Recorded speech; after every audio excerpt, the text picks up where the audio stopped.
Hi folks, welcome back to Smile Jamaica. This week we celebrate Workers' Week, where we pay tribute to the Jamaican workers who struggled in the 1938 labour riots. This year's theme is Preserving Our Legacy, Unfolding Progress. And here to share with us briefly a little about our fellow Jamaicans who fought for workers' rights is head of the Hugh Lawson Shearer Trade Union Education Institute. What a mouthful.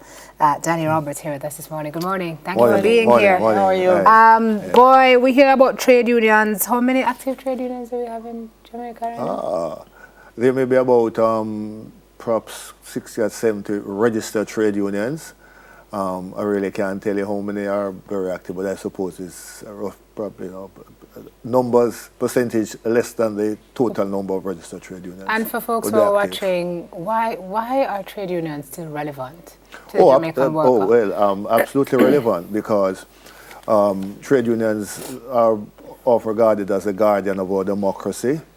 That they're important in terms of preserving the dignity and respect for workers, which was what 1930 it was about in part. Yes, tell us a little bit about the catalyst that started it. And also it is very important in terms of providing that balance between employer and employee in the workplace relationship.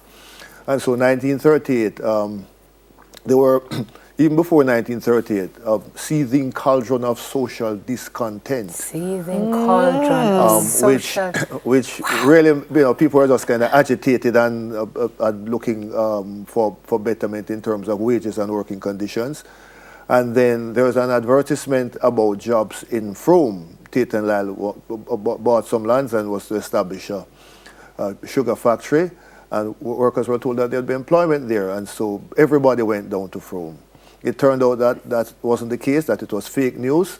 Both the rates at which they were advertising that they'd be paying and the amount of jobs that they advertised that they would be seeking never materialized. And so it led to uprising, began there, spread to the waterfront, and then became an island-wide uprising. It was not a riot.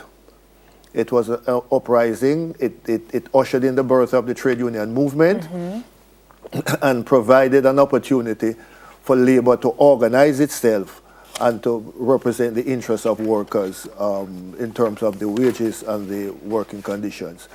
And so it threw up a number of leaders, St. William Grant, Sir Alexander Bustamante, Norman Manley, Hugh Buchanan. The first blanket trade union was formed in 1937 by Hugh Buchanan and H.A. Scoombs.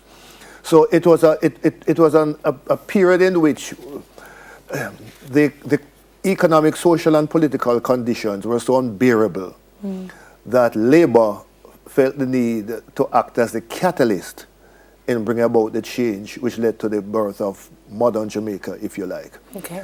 Now, there's going to be an opportunity to hear about the importance of that part of our history and what it means in the contemporary situation and how we can look forward for the future.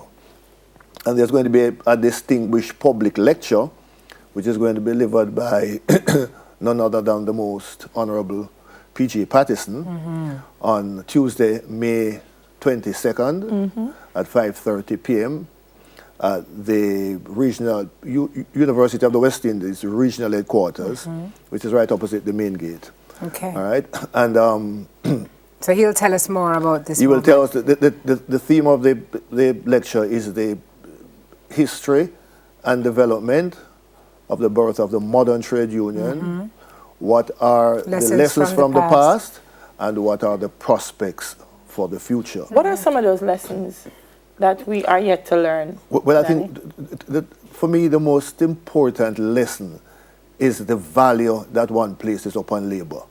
In fact, in 1976 we passed a law, the Labor Relations Code, and one of the underlying principles in the Labor Relations Code is that work is not a commodity, and that dignity and respect must be accorded to those who perform work.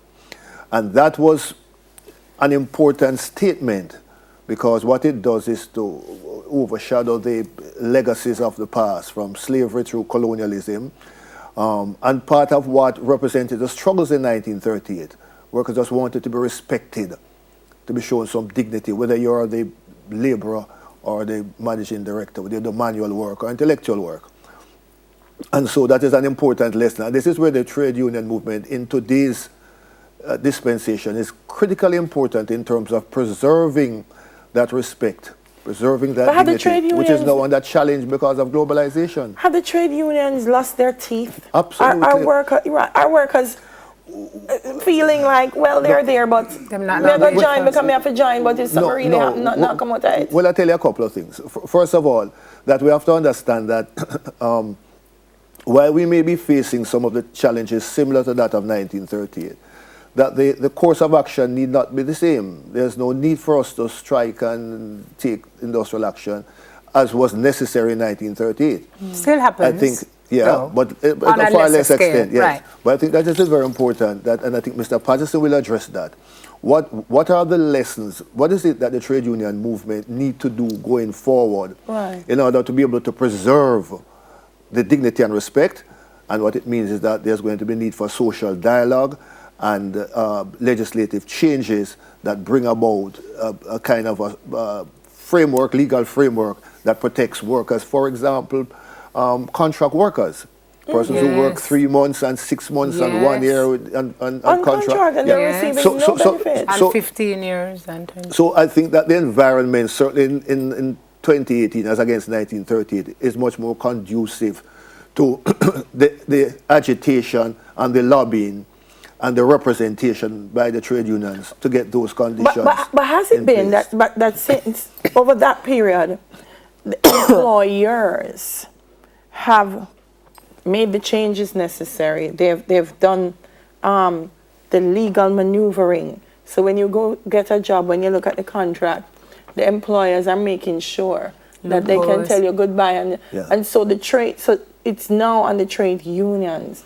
to also get up to speed with what they've been doing. Is that what's required? Yeah, absolutely. And this is where the notion of the social partnership, which were certainly something that in the 1990s Mr. Patterson introduced in his administration, the need for social dialogue and social partnership, so that everybody comes to the table understanding that the benefit to employer is very much contingent upon the benefit to the employee. Absolutely. And vice versa. And so that there needs to be a partnership, particularly in the context of globalization and the implications that it has for us, that it's important to have that social partnership, that social dialogue, that notion of tripartism being extended. And part of that must now move into the area of reviewing our labor laws and ensuring that there are the legislative framework which provides a kind of protection to workers that the struggles of 1938 attempted to do. Right? And so that is an important preservation before we talk about building and wage increases and all of that. And the question of productivity improvement, again, something started in the 1990s under Mr. Patterson's administration, about how it is that we begin to look at fashioning a kind of reform of our labor market that provides the basis for increased productivity, labor productivity, capital productivity, total factor productivity. And how do we deal with the values and attitudes of Jamaicans? Again, something started during Mr. Patterson's administration, to get people to begin to understand that some of the remnants of colonialism still lingers in our subconsciousness, if not our consciousness. And therefore the need for us to begin to revolutionize our thought and to begin to move the chain from off our brain. Yes, and to get a better understanding of our circumstances. And so it's very important that we know our history, very important that we understand exactly what were the central messages coming out of the 1938 struggles.